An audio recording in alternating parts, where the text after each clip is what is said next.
So we're talking about chaos. I have a couple of things I think might be interesting to discuss, but I'll leave Amelia to go first. Oh, thanks. So yeah, um, I have a question for you. Okay, I wasn't expecting that. Yeah, you're welcome. So this week for me it's been a really interesting experiment in energy. Let's put it that way. Okay. Because there's been a lot that's happened in the last week. So traveled up to Birmingham. I don't really travel at all. So that obviously no experience, energy Hmm. efficiency is just not there. Um, Long train journey. Um, Then a bunch of other stuff happened all around it. So traveled to Birmingham for my first HRT appointment to just make sure that everything is fine, all is good, and just discuss all of that. So quite a trip for me. The 2 hours there, 2 hours back appointment was not very. I was in the car more than I was at the appointment. And that was great. But that surprisingly took both myself and my other half, who was the driver, out for most of the week because we were both fairly tired Mm. after that. And so it was an interesting experience of going, okay, cool, what can I do? At the same time, I'm also relaunching basically my entire business Hmm. because I'm shifting away from the simplicity specialist to just me because there are multiple encompassing things happening all at the same time. And that's fun too, because there is the Hmm. coaching element. But basically, my whole entire business is all about being all of you. Like, how do you figure out how to do all of the things that you want to do? And basically, ecologically is the answer, but it's never as simple as that. No, Um, no, it and never so, is. and so the idea was, is why don't I practice what I preach and I do the same thing? So I'm bringing in every part of me that I want to show, which is the coaching piece, which I love and enjoy and find really fun. There's also the storytelling, basically, like writing stories through Dungeons and Dragons and other tabletop role-playing games. And then there is something that I have hidden for, not really hidden, but isn't very well known, is that I used to write music. I used to write music for video games. I used to do that a lot. That was actually my first kind of self-employment job where I worked for a company in Japan making the RPG Maker engines.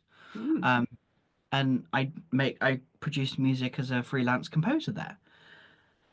And so I'm bringing all of that in together at the same time as also going through all of these lovely chaotic things that happened and just normal life. Unfortunately, another member of my family has just been diagnosed. Well, not diagnosed, but the cancer has spread. So Right. that also sucks at the Mm. same time.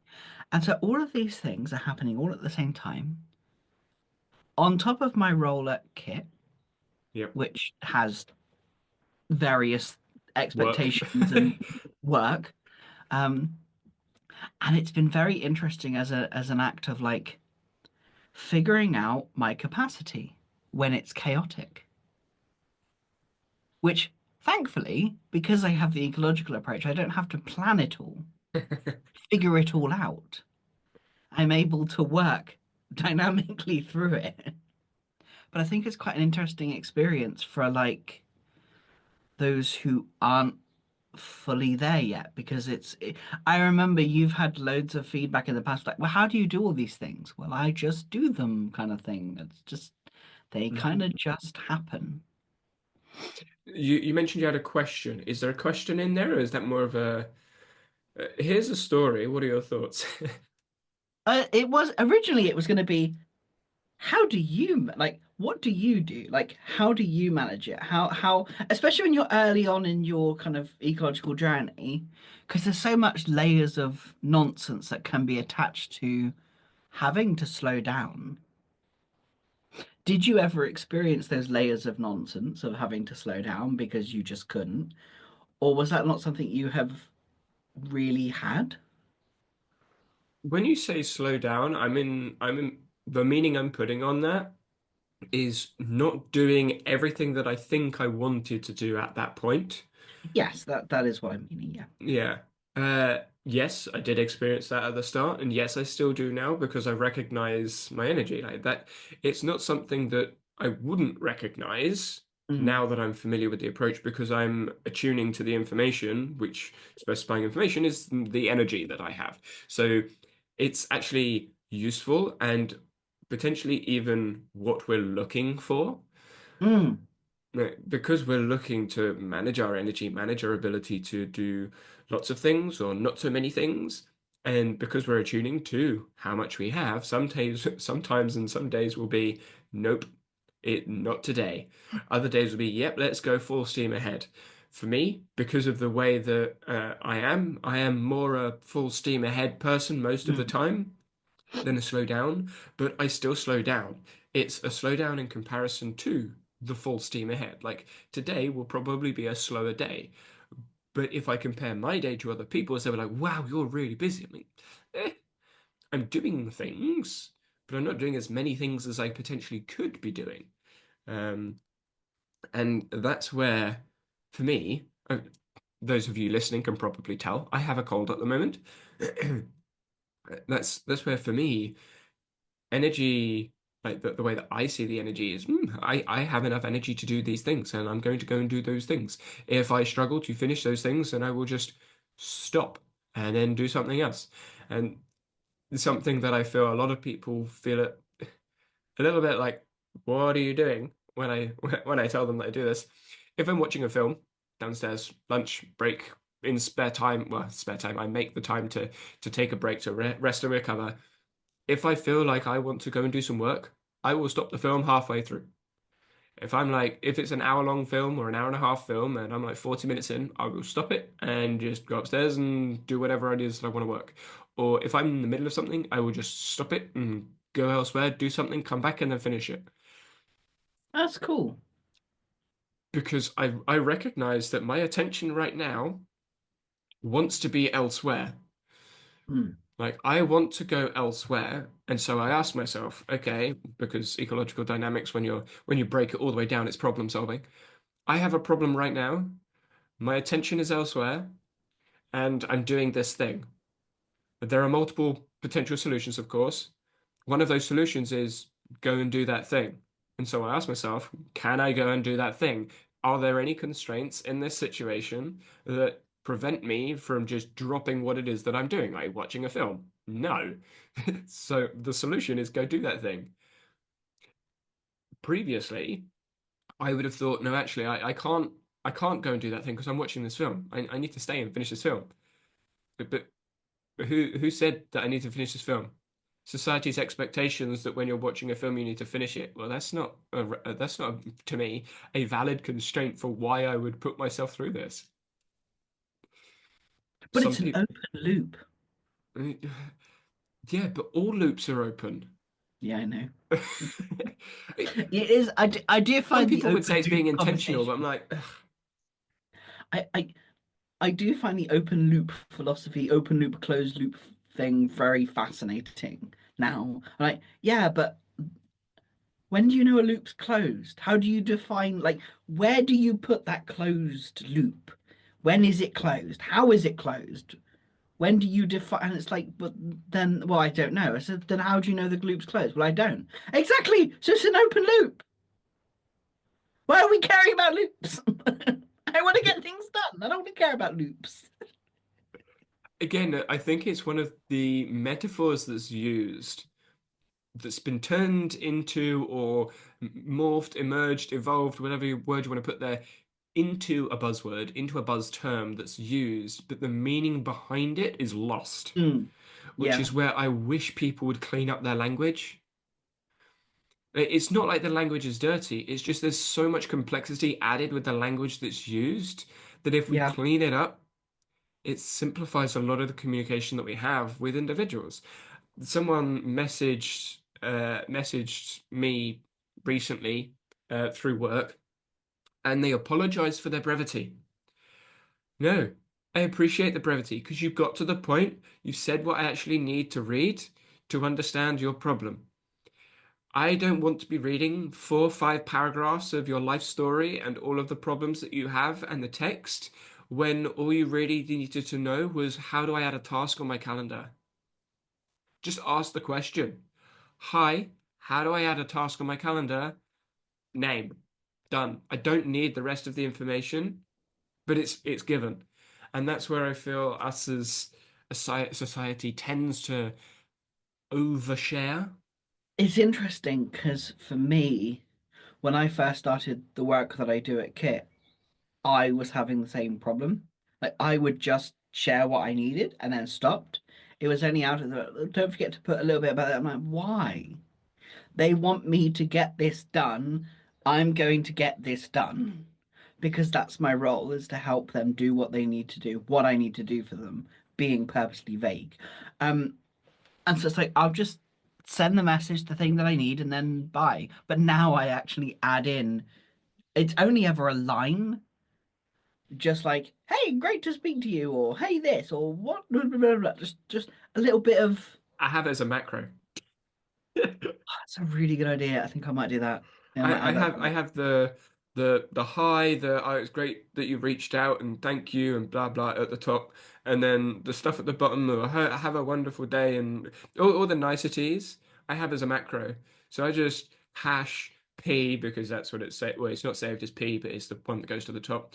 Enter, and then I type normally 5 to 10 words to answer their question or to try and explore what it is, and then Mm, enter. I'm like, forget all the rest of the fluff because we don't need it. And I've been some other members of the team have said that I can sound like a robot sometimes because I ask for clarification. So when I've read through these 2, 3 paragraphs of text, well, what I do is clarify. You've said this, this, and this. Is this your problem? Is that correct? Or this is your problem. Is that correct? And I ask them, is that correct? So I've given them, okay, these are the things you need to pay attention to.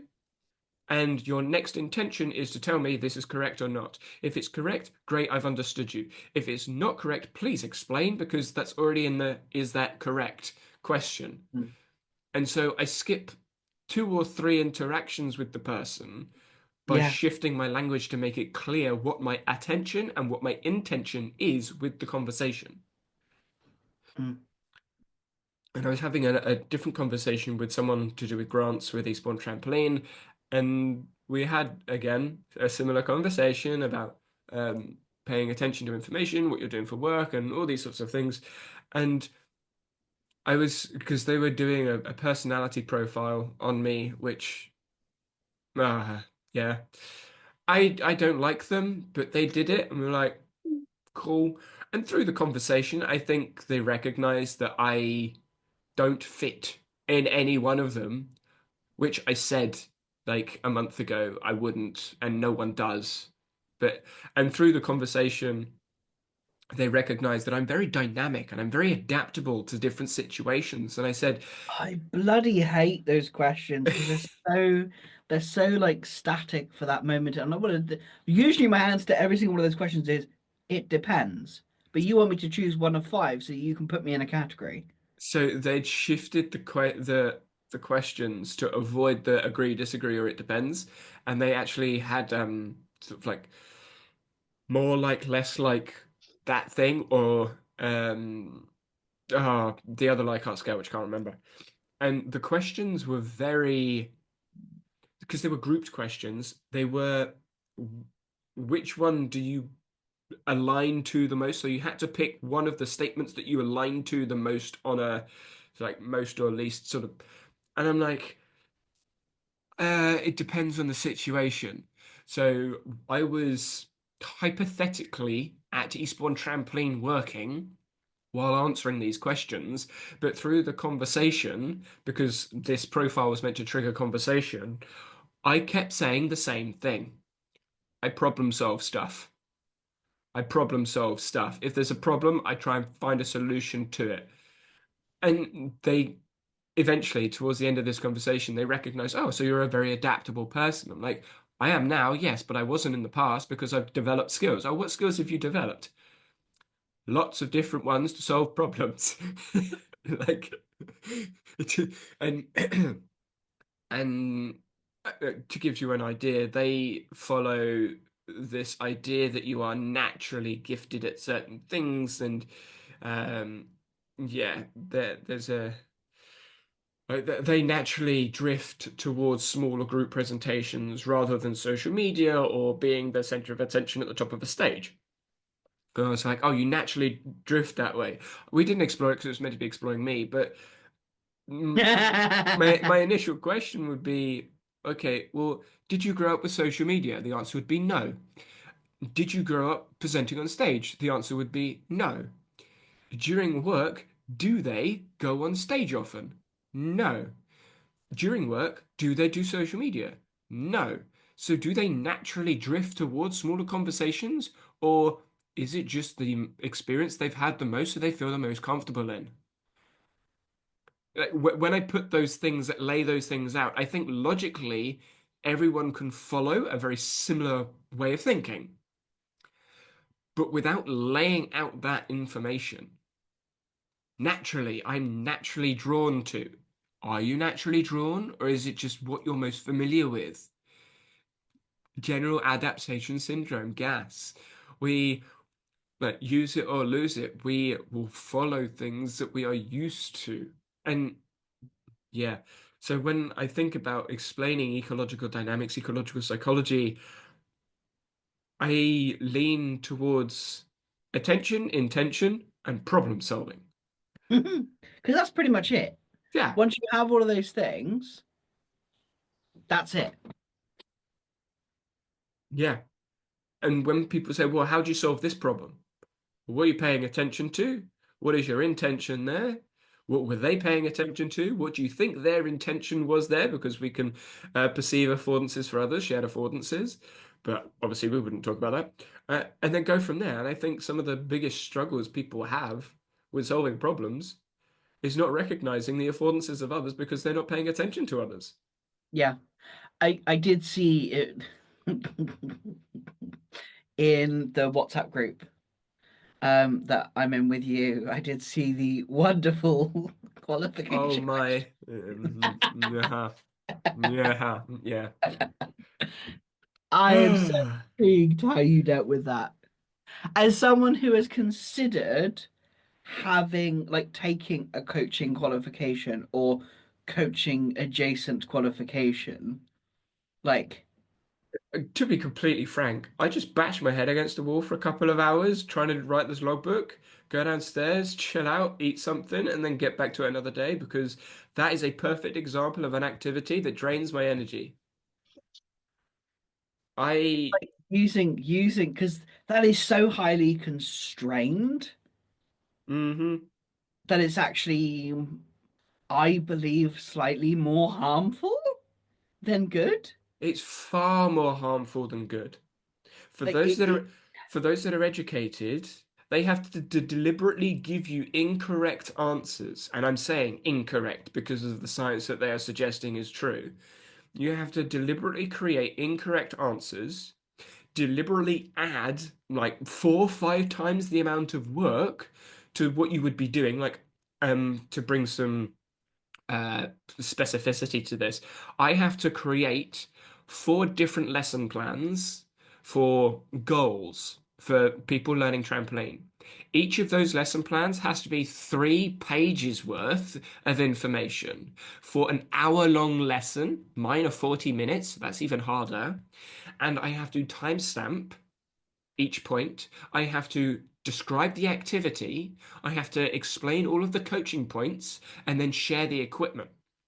3 pages times by 4 when all I want to do is say 40 minutes, trampolining, exploring movements, 5 trampolines and lots of mats. That's all the information I use when planning because I can't plan a session because someone may turn up and go, I don't want to do that today. So the plan goes out the window. So what's the point of writing it all down? Oh, what if another coach turns up and they want to know what your plan is? Well, it doesn't matter because if the person goes, I don't want to do that today, they don't do it. It's not because the person yeah. is, no, I'm not feeling it. It's because they physically, emotionally, socially, whatever you want to call it, they, as the person, ecologically speaking, we would say, they don't want to do it. So they don't do it. And what was, I guess, more irritating is that the reason we have this book, actually, I'm going to try and find the page and show you. The reason we have this book is because certain people don't, they printed loads of books and they don't want to waste it. Is there anything on the page that I can't share with you? That bit.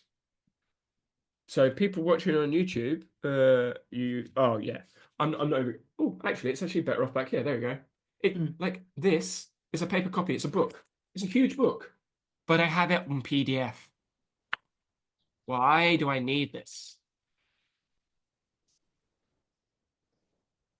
Mini rant over. You brought it up.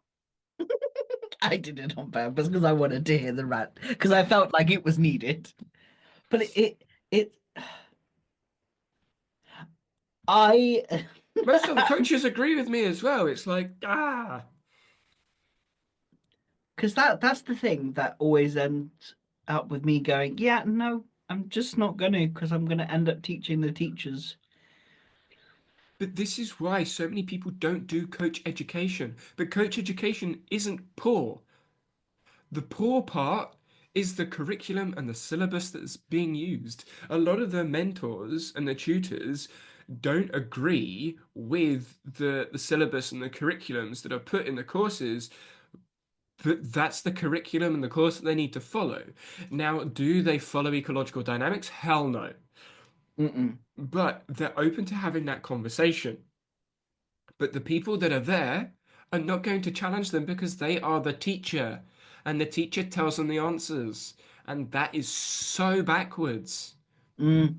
which is why coach education needs drastic reform, but that's a whole other conversation. But I think 70, education in general needs massive reform. well, yeah, yeah. But that's even a bigger conversation. Uh, but around 70%, like the numbers came out, around 70% of the UK's coaches are volunteers, and around 40% don't have any formal coaching qualification, Wow. and another 30% are level one or level two.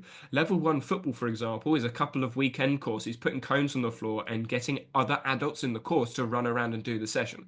Kids aren't going to listen to you. If you say run around that cone, they're going to go, no, kick a ball to the field. How do you manage that? Ugh. And then the level two is very similar. Level two is just more cone drills, more tactics and technical things about the sport, and then the odd psychology bit and physiology bit. Oh, yeah, kids grow up, and when they grow up, they get bigger, and then they can run more. No shit, Sherlock. Like, and that is 70% of the UK coaching workforce. They're level one, level two, or no qualification, and most of them are volunteer. And it's meant to be a profession. Like, what? No, no, no, it's not. Like, I value all of those people, and coach education is great, but we have huge issues with it when it comes to treating coaching as a profession, because so many people say, "I am a coach. I am a coach." I'm like, "No, you're not. No, you are not. You're an instructor at most. A helper." Yeah.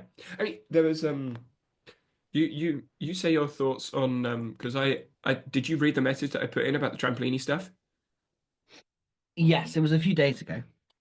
Yeah. Do you remember much about it? No. Okay, I'm gonna wait, where's so yeah, I was having a conversation with another individual in the coaching world, and they were saying that there's lots of different ways that people call themselves like coaches. Seeing if I can find the list, because there is literally a list of different ones. No, I can't find it. It's too far back in the conversation. Um, but you've got But yeah, everything is bit. I remember there was massive lists of stuff, and I'm just like, why do we have all these lists? Why do we need lists to explain behavior? Like, why do we keep adding these multiple layers on top of it to try and fit it into something that isn't working? Because that's the thing. We all agree it doesn't work. Like there isn't anyone who says, well, I think so anyway. Maybe I'm incorrect in that assumption, but like a lot of good coaches who are coaches. I think a lot of people disagree with certain elements of certain points, but overall, many of them agree with the general premise.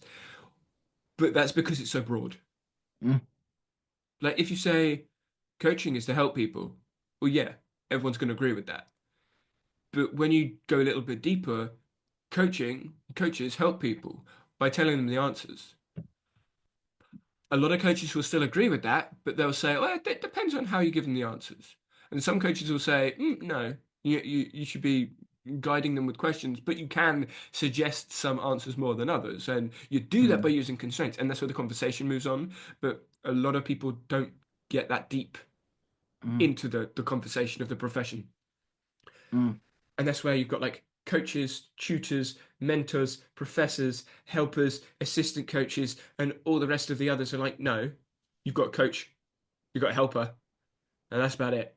You don't mm, need anything else. You have a qualified coach that mm. is, I would argue, a profession, and there are obviously ranks, there are competencies within coaching, but sometimes a head coach doesn't know as much as a regular coach that doesn't know as much as the assistant coach. So why do we need the head coach and assistant? Why can't there just be a coaching team? What does the head coach do different to the other coaches? Some sports, it's purely insurance based. Trampoline. The head coach has the highest qualification because they can coach the most skills. Does it mean they are the most competent coach? Hell no. No. I know quite a lot of head coaches, not just in trampoline, but quite a lot of head coaches that are not competent coaches, and they they don't encourage people out of sport, but they don't encourage people to stay in the sport. Mm, I know mm. I know that sounds semantical, but there is a difference between encouraging people to stay in sport and not. Like you're not throwing them away, you're not neglecting them, you're not saying, "Oh no, you can't do this." But you're saying you need to do it this way and you need to do it like this and you need to be focused on those things. That's If you not don't focus encouraging. on these things, then you're not doing the right thing. When this is the only right thing that you can do, and you have to do it this way. Because if you don't do it this way, then it's wrong. Yeah, that's Except not it's not. encouraging. Except it's not wrong because there's not one way. There is like probably an infinitesimal amount of ways to do things, except you just don't see them all. I reckon they do. I just reckon they don't like it because they have less control. And to me, that is a coaching problem. Mm, Like through my undergrad, I developed the skills to trust the people that I work with. Not just other coaches that I'm working with, not other stakeholders and parents and carers, but the actual participants. I trust the participants to be competent, self-organizing systems, because they're organisms, that can problem solve. So I don't and need to look that after them that the whole time. that right there was something that I really struggled with, like holding people competent. Which, when you say that, that sounds ridiculous. That you don't believe someone can do something, that you don't have any form of faith or belief in someone. But that's what happens in society. We do not hold people competent in anything. So, oh no, no, no, no. No, no, no, no, no. You're not a competent teacher. Oh no, no, no, no. You're not a competent student. You won't actually go and learn about these things. We have to make you learn. Oh no, no, no, no, no. You're not a competent teacher. We have to test you and make sure you know what you're doing and you're behaving in these certain ways. Oh no, no, no, no. You're not a competent instructor. Oh no, no, no. You're not a competent this. You're not a competent. It's like you are incompetent even when you're competent. Which And that right there is are is you, is nuts. are you familiar with the conscious, unconscious, competence, confidence model? The four: conscious, conscious, competent, unconscious, competent, conscious, incompetent, unconscious, I incompetent. know of it, yes. Yeah, so that I used that model in my second year reflective presentation and basically said it's a load of rubbish because you're in all four squares every single time because Mm, you're always unconsciously incompetent about something, but then mm, you're also consciously competent about something as well, like the same thing because it depends on the measure that you pick. I didn't mm, recognize at this point that it was I was talking about fractal analysis within ecological mm, dynamics and systems theory. I didn't know that mm. because I was in second year and I was still mentally struggling. I say mentally struggling so people can recognize that it wasn't me physically struggling because obviously I'm half deaf, half blind. Um, but To me, I would just describe it. I would like to describe it as I was struggling, but mentally, for clarification. Yeah. Uh, so yeah, and the model is so annoying. And when I use competent and incompetent as words, I feel people that are outside of academia look at that word and like incompetent. That's a bit harsh. Like, Mm. yeah, exactly. Because that's what you're That, doing. yeah, That's exactly what's happening right now. yeah. If you don't trust someone to do something, then You're you holding them think, incompetent. Yeah. yeah, you think they are incompetent at doing it. Oh, no, no, I just think they need a bit of help. Well, if they need a bit of help, then they're incompetent at doing it on their own. And that one hit me really hard in my own development. Like, I was like, oh When shit, did I'm that a hit nice you? person. I'm a nice person. I'm kind. I care because I care deeply about people, but I'm holding them incompetent at the same time. Ah, When did that hit you? um, I think it was about 3, 4, 5 years ago now. Time. About 4 or 5 years ago now, when I was doing some work around that, around some leadership stuff, and it was very interesting. I think you had just introduced me. So when you had just introduced me to the ecological approach was towards the end of that. So I don't know how many years that's been now. I think it's About two, three, almost four. 3. Oh Well, wow, well, it would have 4 years. been because we've been doing this for almost 3 years. And Yeah, if that's you'd true. start, and if you'd started before, then it'd be between 3 and 4. Yeah, so about 3, 4 years. And it hit me, and I was like, oh. I don't like that at all. That that is not how I wish to operate. So, right, okay, cool. Hold people competent. That's going to take some time, considering the lessons I've learned, the things that I've been taught. The is that you Learned hold people, behavior. yeah, all the learned behavior of like, I must help people and fix things for them. It was really cool doing that session last week with you where we were doing it. I absolutely hated it during the time because I was like, I'm failing miserably in front of X amount of people. No. But afterwards, I was like, oh, that's really interesting. That's really interesting. Because then it made me shift how I coach. Because I am very much like when I'm working, when I'm doing stuff for myself, I solve problems. I look for problems, I find problems, I understand problems, and then I go and fix them. Versus just going, well, what do I want to do? What is my intention? It's like, oh, I want to do this. Okay, cool, let's go do it. And it was interesting that I have to understand everything before I can give a good answer. But that's because I have to find a solution because there is only one solution. It's like, yeah, but what if there wasn't? Oh no, there isn't though. And I know there isn't one solution. That to me is the development of the not just the ecological approach, but the openness to reflect on the multiple solutions that there could be. Mm, Because we I say we, it's not really me anymore. I used to going back like a decade now. We as coaches find this well have this need. Obviously, we've got a duty of care to the individuals, but we can have this need to be, oh, I need to keep everyone safe. In some mm, sports, it's not as significant. Obviously, in trampoline, I need to keep you safe. I need to stop you from hurting yourself. mm. But similar with parenting, if you put someone in a bubble and they never hurt themselves, Yeah. when they go out of that bubble, what are they going to do? Hurt Mm, themselves. So it's mitigating the injuries. So like practically speaking, instead of someone doing a somersault as high as they can for the first time, I get them doing a forward roll. That's as low as you can get on a trampoline. There was a girl that wanted to learn a somersault on Friday, and so I said, "Oh, can you do a forward roll?" Did a forward roll, and then I held a so like a pool noodle sort of thing, standing at the side. I'm just holding that just above the trampoline. She could hit it straight through, and she did a couple of times. And I was like, do a forward roll over that. And then I just raised it and raised it and raised it. And then eventually we got to somersaulting from feet round to sort of like feet bum almost in like 25, 30 minutes. I didn't have to get on. I didn't have to tell her anything. She developed going up. And mm, I trusted her not to hurt herself.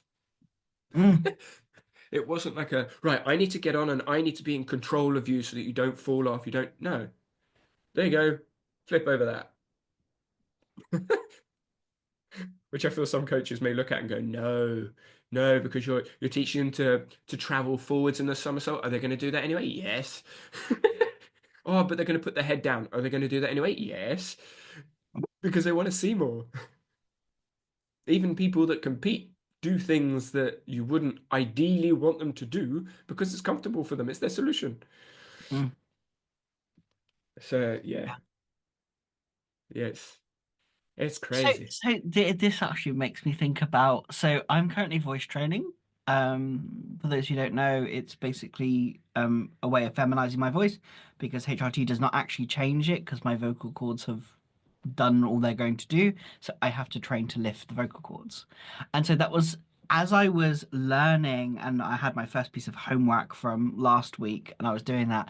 And it was interesting how I approached it differently. I was always thinking about it, like always thinking about my breathing because it was diaphragmatic breathing, so breathing from down here and filling my stomach, and then it was engaging the core when I'm breathing out.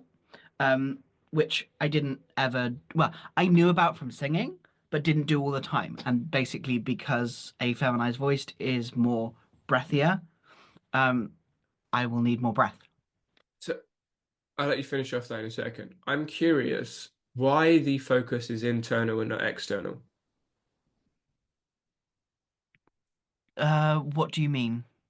Diaphragm.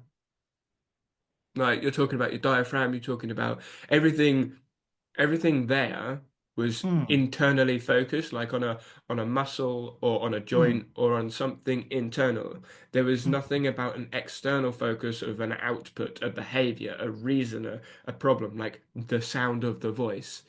Oh, okay.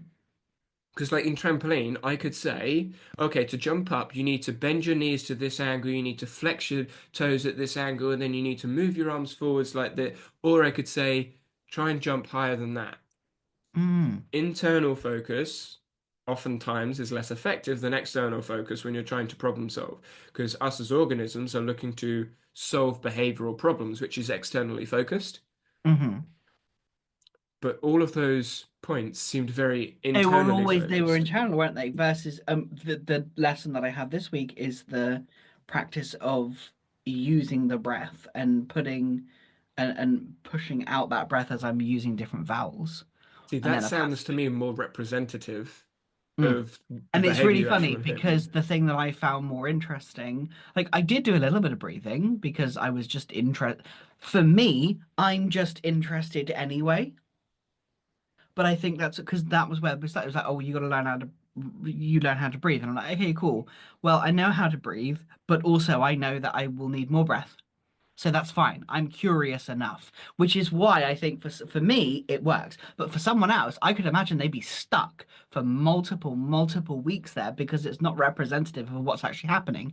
Whereas now, what I'm being asked to do this week is still not fully representative of what I want to be doing, but then I can still move that forward. I can still push that further because what it is this time is I'm looking at each of the vowels. And then there is a passage that I'm doing, which has every single kind of um, vowel, like Mm. how we speak, and has it all together. Uh, Phonetics, yeah.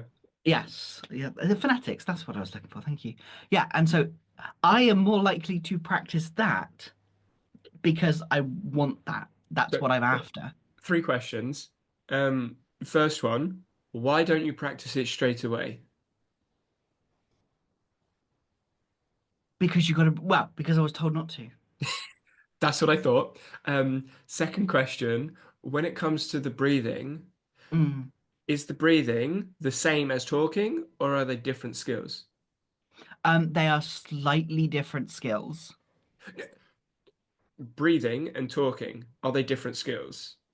Well, no, because I'm breathing when I talk. But when you talk, it's different from when you're breathing. Like I can breathe, Yeah. but there's Yeah, they no are different. voice. So they're Yeah. different skills. Yes. Which brings me to question three. Breathing and talking, is Mm. that an example of this is a fundamental skill you need to That do was this used. other skill? Yes, that was used. Fundamental skill. Yeah. Precisely. And that is where the skill acquisition, skill development research says fundamental, no, disagree Hmm. with that. Use And representative actually, practice and design. I feel very sorry for the person who was voice training me. When I heard fundamental training, I was like, okay, cool. I will just do it a little bit. And I didn't take it like there was no active practice. It was all passive practice when it came to the fundamental breathing skills. And that was purely out of intrigue and I'm kind of curious because how is this different from singing? Because I was trained in singing But it as is a well. different skill. It's just Yeah, not the skill that you're looking to develop. no, which is the And feminization of the voice. exactly. But And to but me, what I I'm am like, happy such a about, waste of training time.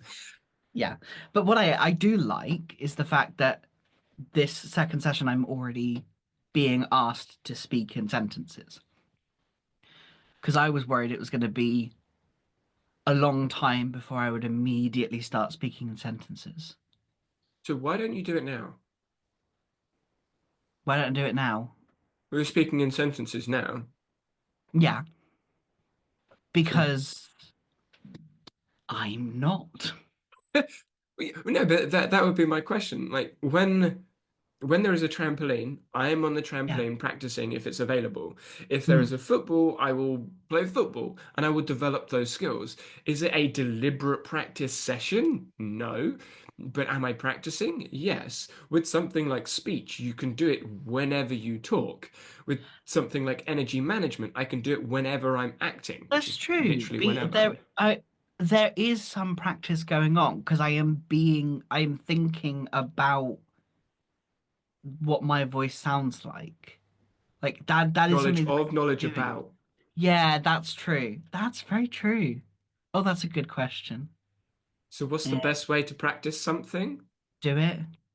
Do the thing, representatively practice. Because what you'll find, I'm guessing, Mm. is as you go through sentences, there may be some syllables, some phonetics that you struggle with. And once you've struggled with it, you've experienced the problem, you can then problem solve it. If you're in a lesson and they It'll don't be go, really interesting because currently where I'm at, I'm on one note. I'm speaking on one note when I'm doing it. okay, So I'm actually speaking, aiming for a note versus just speaking. that is a highly constrained practice. Is it beneficial? It could be, Yeah, could be. but it's highly constrained. That's like a football player kicking a ball against a wall going, look, I'm really good at Mm, passing. Well, yeah, but what if there's another person over there and they move? Now what? I have to learn this new thing now. So you're mm. doing a Now highly I'm going to constrained spend the practice. rest of the day playing with that now and You're trying doing to a do highly how to. constrained practice for a fundamental skill that's not representative of the whole skill that you're looking to develop. But this is a perfect example where skill acquisition, even though it's in physical movement and it's in sport, applies to all fields of learning. Yeah, Speaking, yeah. it's human behavior, so it's learning, so it's relative. The work is relative and Mm, relevant. so cool. Yeah. Anything else you want to add? Oh, this is a whole completely different side thing, which I'm sure someone is going to enjoy when they listen to this later. Someone started listening to the podcast, they found it on YouTube and are now watching. Oh, okay. And something that he said when I was just before I came on was like, "Yeah, I start listening to it, and then I stop, go do something else, and I come back to it." And I'm like, one that sucks for retention, but we'll just ignore that one for like YouTube's sake. We're just gonna retention. Who cares? But it's like that's so cool that he feels happy enough to go, "Yeah, I watch this, and then I can do something else, and then I'll come back to it." And my instant gut reaction at first was, "Oh, you gotta watch the whole thing." And I'm like, "Yeah, but no, you don't. Why do you have to watch the whole thing?" Because actually, because literally I think he's like 9 minutes in, and most of our episodes about 50 plus minutes long. I was like, but still, the night, and even in the 9 minutes that he's been listening to, he was like, oh, "It's really interesting. It's really interesting." I'm like, "Cool," and he keeps coming back to it. Hmm. And it kind of goes to bring a full Yeah. to close the loop Ugh. on our No. conversation. It links back to the whole thing we were talking about at the beginning of like when you're done, stop. Uh, yeah. I think for me with the YouTube, I watch YouTube over listen to podcasts, my preference, because I can see the faces. And I'm not Mm, necessarily looking at the faces either. I will have it up on screen two, whatever the thingy is, and then I'll be working on screen three and using screen one. But I can still flick my eyes across to what it is they're talking about to get a an idea of the feel of the conversation, mm, any hand gestures that are being used, until it breeds some bits. If it gets like, wait, what are you? Oh, okay, yeah. mm, But I mean, to go back to the movies, I go in and then I come out, and I feel it's similar with conversations when you're out at a pub, like out at a pub, out at a club, or at a cafe, or you're meeting up with someone for lunch or dinner, whatever. Like there are interruptions in conversation. Food's come, you're going to eat, or someone needs to go get a drink, so they go up to the bar, or cafe, so they're going to go get a coffee or a biscuit. Like there is interruptions in conversation. Expecting someone to sit down and listen to an hour, that's you need to dedicate time to do that, or they need to do it with something else, or mm. they break it up, which sounds logical. Yeah, it's cool. Mm, very. All right. Thanks everyone for listening, and Yeah. see you next week.